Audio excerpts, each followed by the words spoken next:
जय श्री कृष्णा। कैसे हैं आप लोग फ्रेंड्स? आज जो चर्चा होने वाली है बहुत ही महत्वपूर्ण ग्रह की होने वाली है, यानी कि सूर्य के संग बुध हुए उदय 23 अक्टूबर को 6:53 सायंकाल को ये उदित अवस्था में आ जाएंगे।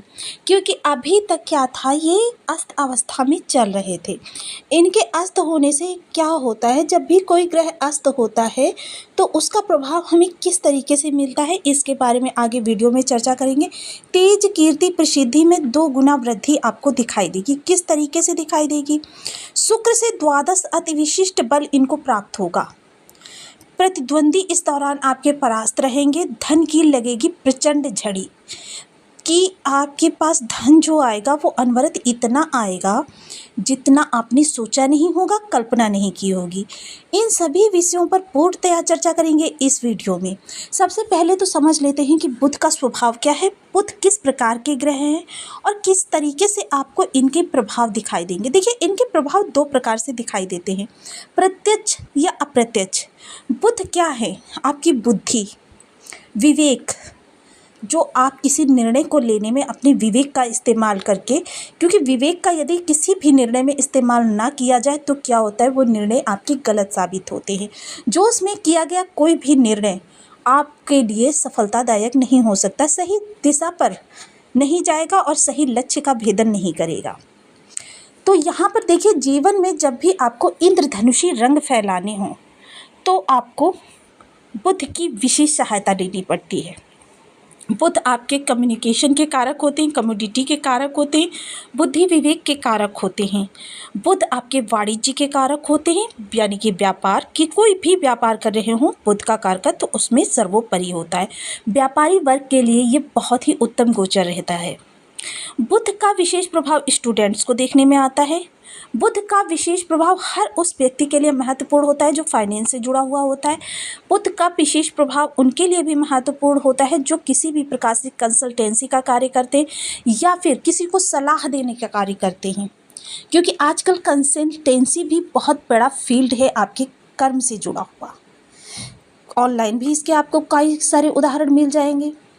तो बुध बहुत ही महत्वपूर्ण ग्रह होते हैं। सबसे ज़्यादा प्रभाव तो इनका देखिए हर व्यक्ति को देखने में आता है, क्योंकि बुद्धि सभी के पास होती है। जब वो बुद्धि शांति से विवेक का इस्तेमाल करके अपने निर्णय लेती है, अपने कार्यों को आगे बढ़ाती है, तब बुध का आपके लिए सही गोचर साबित होता है।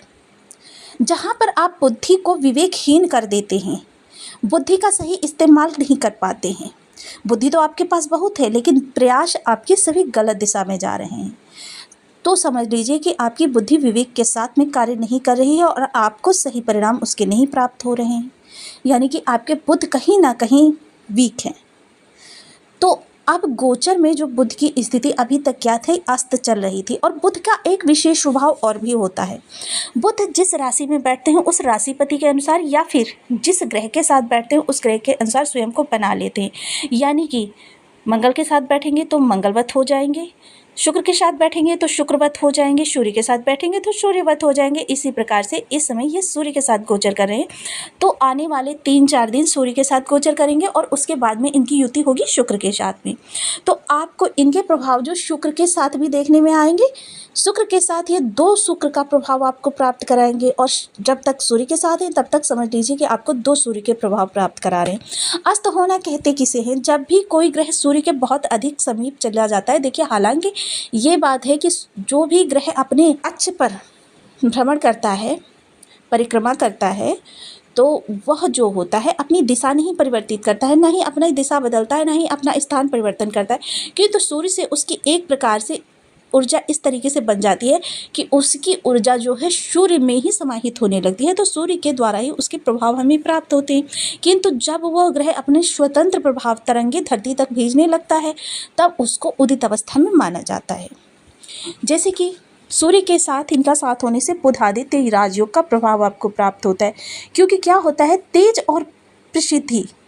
सूर्य जो होते हैं आत्मा के कारक होते हैं, तेज के कारक होते हैं, प्रसिद्धि के कारक होते हैं, नौकरी के कारक होते हैं, नौकरी में स्टेबिलिटी के कारक होते हैं, किसी भी चीज़ में स्थायित्व, चाहे धन में स्थायित्व चाहिए होता है, घर मकान प्रॉपर्टी में, सुखों में, किसी भी प्रकार का स्थायित्व चाहिए होता है, हर स्थायित्व आपको सूर्य के द्वारा प्राप्त होता है।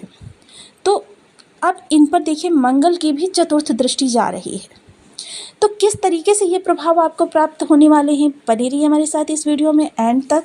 स्टेप बाय स्टेप सूत्र के साथ सारी चीज़ों को समझेंगे। वीडियो बहुत ज्ञानवर्धक होने वाला है। यदि आपके लग्न में 10 नंबर बना हुआ है तो ये राशिफल आपके लिए है। यदि कुंडली में कहीं भी चंद्रमा के साथ 10 नंबर बना हुआ है तो ये राशिफल आपके लिए। कुंडली ना होने की स्थिति में आपसे नाम राशि से भी देख सकते हैं। यदि अभी तक आपने अपने इस चैनल को सब्सक्राइब नहीं किया है तो प्लीज़ सब्सक्राइब कर लीजिए, वीडियो को लाइक कर दीजिए, चैनल को शेयर कर दीजिए। इससे होगा क्या कि हमारे आने वाले हर वीडियो की नोटिफिकेशन मिल सकेगी आपको सबसे पहले। एक प्यार सा कमेंट करना बिल्कुल ना भूलें। कमेंट से हमें बहुत मोटिवेशन मिलता है, हौसला मिलता है और ये पता चलता है आप और क्या जानना चाहते हैं। तो देखिए वर्तमान समय में बुध और सूर्य का जो गोचर हो रहा है वो आपके 10वें हाउस में होता है। एक चीज़ और यहाँ पर गौरतलब है कि देखिए शनि, राहु, गुरु, केतु, इनकी तो स्थितियाँ जो हैं काफ़ी लंबे समय तक एक जैसी ही रहती हैं और इनमें क्या है सिर्फ नक्षत्र परिवर्तन या किसी ग्रह के साथ विशेष संबंध के द्वारा ही इनके प्रभावों में विशेष बदलाव देखा जाता है। अब यहाँ पर महत्वपूर्ण भूमिका आपके जीवन को चलाने में ये 4 ग्रह विशेष भूमिका निभाते हैं। तो यहाँ पर सबसे पहले बुध और सूर्य यहाँ पर जब बैठेंगे तो सूर्य यहाँ पर आकर कारक हो जाते हैं। 10वें भाव के सूर्य कारक होते हैं क्योंकि 10वां भाव आपकी जॉब से रिलेटेड होता है, तो 10वां भाव आपके कारक हो जाते हैं। तो इसीलिए मैं आप लोगों को कहती हूँ कि आप लग्न कुंडली, चंद्र कुंडली और सूर्य कुंडली तीनों ही कुंडलियों का निर्माण कर लीजिए बर्थ चार्ट के अनुसार। जिस कुंडली से भी आपका 10वां भाव बलवान अवस्था में दिखाई दे, आप उस ग्रह से संबंधित या जो भी राशि वहाँ पर आपको बनी मिले उस राशि से संबंधित कार्य को करने लग जाइए। जॉब कर रहे हैं तो जॉब उसी तरीके की देखिए, आपको 100% जो प्रभाव हम बताते हैं सटीक ही मिलेंगे। आपको 19-20 का भी फर्क नहीं मिलेगा। बुध सूर्य का यहाँ पर होना आपके इस समय नौकरी में एक स्थायित्व लेकर आएगा। जो लोग भी बेरोजगार हैं इस समय पर अपने प्रयासों को गति प्रदान करें, प्रयासों को बढ़ाएं। उन लोगों से बात करें जिनसे पास्ट में आपने काफ़ी समय पहले बात की थी जॉब के लिए। इस समय जॉब में आपकी कोई नेगेटिविटी बनी हुई है, यानी कि अधिकारी वर्ग का आपको साथ नहीं मिल रहा, अधिकारी वर्ग से सपोर्ट नहीं मिल रहा, जॉब में ट्रांसफ़र, प्रमोशन चाहिए, पदोन्नति चाहिए, तो ये सारी चीज़ें आपकी होती हुई दिखाई देंगी। कभी कभी क्या होता है कि आपके जो डिसीजंस हैं वो बहुत गलत होते हैं। इस समय पर आपके डिसीजंस बहुत अच्छे होते हुए दिखाई देंगे। बुध क्या है आपकी टेक्नोलॉजी को भी दर्शाते हैं, कम्युनिकेशंस को दर्शाते हैं। इन चीज़ों से जुड़े हुए जो भी लोग कार्य कर रहे हैं उनको इस समय कोई उपलब्धि हासिल हो सकती है, जैसे कम्युनिकेशन से जुड़कर, वाद संवाद से जुड़कर या वाणी के द्वारा किए जाने वाले कार्य को लेकर, पांडित्य से जुड़े हुए कार्य, ज्योतिष से जुड़े हुए कार्य, शिक्षक वर्ग, किसी भी प्रकार का आप शिक्षण करते हैं, बैंक से जुड़े हुए लोगों के लिए, जो फाइनेंस का कार्य करते हैं उनके लिए, शेयर मार्केट से जुड़े हुए लोगों के लिए ये गोचर बहुत ही उत्तम रहने वाला है। इस गोचर काल के दौरान उनके किए हुए जो भी प्रयास हैं 99% सटीक होने वाले हैं। जो लोग भी वाणी के द्वारा, कंसल्टेंसी के द्वारा कार्य करते हैं उनके लिए भी ये समय बहुत उत्तम चल रहा है। यह समय देखिए जो 23 अक्टूबर को निर्मित होने जा रहा है, यानी कि बुध जो है उदित अवस्था में आने जा रहे हैं। अस्त होना देखिए जब भी क्या होता है ग्रह और पृथ्वी के बीच से सूर्य का समाकरण होने लगता है, सूर्य निकलने लगता है, तो इससे आने वाली तरंगें यहाँ पर रुक जाती हैं और इसके माध्यम से यहाँ तक आती हैं। तब उस ग्रह का अस्त होना यानी कि सूर्य के अंदर विलय होना कहा जाता है। तब सूर्य आपको अपने प्रभाव द्वारा उस ग्रह के प्रभाव प्रदान कराते, क्योंकि 9 ग्रहों में से किसी भी ग्रह की ये ऊर्जा यदि डिसबैलेंस हो जाए तो सृष्टि का पूरा चक्र ही परिवर्तित हो जाएगा। अब इसी देखिए बुधादित्य राज्यों की दृष्टि आपके 4th भाव पर जाएगी। सबसे पहले इनको एक जगह से और बल प्रदान हो रहा है। देखिए यहाँ से शुक्र के द्वादश बैठे हुए बुध शुक्र, शुक्र क्या है अपने द्वादश भाव, क्योंकि जब भी देखिए एकादश भाव में शुक्र आते हैं अति विशिष्ट कार्य इनको प्रभाव मिल जाता है और ये लाभ भाव को प्रबल कर देते हैं और लग्न को प्रबल कर देते हैं। वहीं अब ये आपके द्वादश यानी कि बुध और सूर्य को शुक्र का बल प्राप्त हो रहा है, यानी कि इस समय धन में विशेष वृद्धि होती हुई आपको दिखाई देगी। वहीं मंगल की 4th दृष्टि यहाँ पर जा रही है। मंगल की 4th दृष्टि जाने का मतलब ये है, देखिए मंगल सूर्य परम मित्र है और मंगल की दृष्टि, मंगल बेहद पराक्रमी ग्रह है।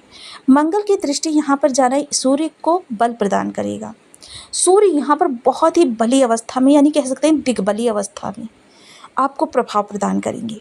यानी कि अटके हुए कार्य, जो काफ़ी समय से प्रयास कर करके आप थक गए थे, उन कार्यों में आपको सटीकता नहीं प्राप्त हो रही थी, वो प्राप्त होगी। सुखों में विशेष वृद्धि होती हुई दिखाई देगी। थोड़ी सी आपके देखिए माता के स्वास्थ्य में कमी, या माता से अलगाव की स्थिति, या माता से दूरी बन सकती है। बस कुल मिलाकर भौतिक सुख सुविधाओं के लिए बहुत अच्छा है। स्टूडेंट्स वर्ग के लिए बहुत अच्छा है। स्टूडेंट्स वर्ग इस समय पूर्ण फोकस के साथ पढ़ते हुए दिखाई देंगे। जो लोग भी हायर स्टडी करना चाहते हैं, या फिर कहीं अन्य कुछ करना चाहते हैं, विदेश जाकर पढ़ना चाहते हैं, उनके लिए भी बहुत अच्छा समय है। गृहिणी वर्ग भी इस समय पूर्ण सक्षमता के साथ अपने क्रियात्मक कार्यों को करती हुई दिखाई देंगी। घर की साजो सज्जा के प्रति उनकी विशेष रुचि रहेगी। घर में वो कुछ नया करने की कोशिश करेंगी। गोधन गजधन बाजधन और रतन धन खान, जब आवे संतोष धन सब धन धूल समान। तो देखिए हमारे शास्त्रों में धन के कई स्वरूप बताए गए हैं, और सर्वोपरि होता है संतोष धन। तो जब धन की बात की जाती है तो आप लोग हमेशा उसे धन से ही जोड़कर क्यों देखने लगते हैं? क्या होता है, जब भी हमें 12 भाव हैं, हमारे ग्रह जिस भाव में बैठा हुआ है, जहाँ पर दृष्टि डाल रहा है, वहीं से संबंधित हमको अपने प्रभाव देगा। हालांकि ये बात और है, जैसे दशम पर अगर वो प्रभाव दे रहा है तो आप उसका अप्रत्यक्ष रूप से आपके लाभ पर ही प्रभाव पड़ रहा है। धन भाव को देख रहा है तो भी आपका लाभ ही बढ़ रहा है।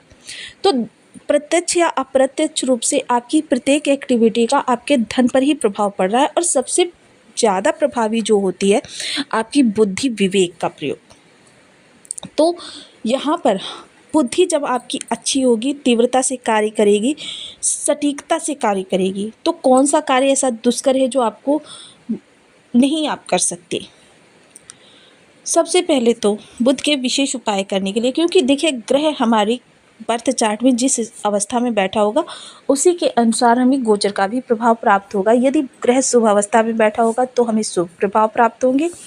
तो इसके लिए हमें करना क्या है? सबसे पहले ओम बूम बुद्धाय नमः, इस बीज मंत्र का 1 माला 2 माला 5 माला 7 माला 11 माला का जब नियमित अपनी सुविधानुसार करना है। देखिए ये चीज़ मैं आपको बताना बिल्कुल नहीं बोलती हूँ कि जब भी कोई उपाय करें लंबे समय तक करें। लंबे समय तक करने से ही उनके प्रभाव हमें प्राप्त होते हैं, क्योंकि यहाँ पर आप भाग्य के साथ छेड़छाड़ कर रहे हैं। तो भाग्य के यदि आपको प्रभाव परिवर्तित करने हैं तो लंबे समय तक उपायों को भी करना है। किन्नरों को आप कुछ खाने के लिए मीठा दे सकते हैं। 13 वर्ष से कम उम्र की कन्याओं को हरी चुनरी गिफ्ट कर सकते हैं, चूड़ी गिफ्ट कर सकते हैं। ये सभी कार्य बुधवार के दिन करें। हरी मूंग की दाल आप धर्म स्थान पर दान कर सकते हैं। देखिए आप ज़्यादा नहीं कर सकते, प्रत्येक बुधवार को एक नियम बना लीजिए कि उसे हरे रुमाल में या फिर चौकोर कपड़ा ले लीजिए, कोई भी छोटा सा, उसमें 125 ग्राम चने की मूंग की दाल बांध लीजिए। 125 ग्राम या फिर जिस भी भाव में आपके बर्थ चार्ट में बुध बैठे हुए हैं उतनी, यानी कि तृतीय भाव में बैठे हुए हैं तो 200 ग्राम, चतुर्थ भाव में बैठे हुए हैं तो 400 ग्राम प्रत्येक बुधवार को धर्म स्थान पर दान करना प्रारंभ कीजिए। गणेश जी की पूजा, गणेश जी को दुर्वा अर्पित करना प्रारंभ कीजिए। 3 दुर्वा प्रत्येक दिन गणेश जी को अर्पित करें, इससे भी आपके बुध शुभ होते हैं। तो आपको वीडियो कैसी लगी मुझे कमेंट बॉक्स में जरूर बताएं। चैनल पर न्यू है तो प्लीज़ वीडियो को लाइक शेयर, चैनल को सब्सक्राइब करना बिल्कुल ना भूलें। मिलती हूँ नेक्स्ट वीडियो में, तब तक के लिए नमस्कार। अपना ध्यान रखें, स्वस्थ रहें, मस्त रहें।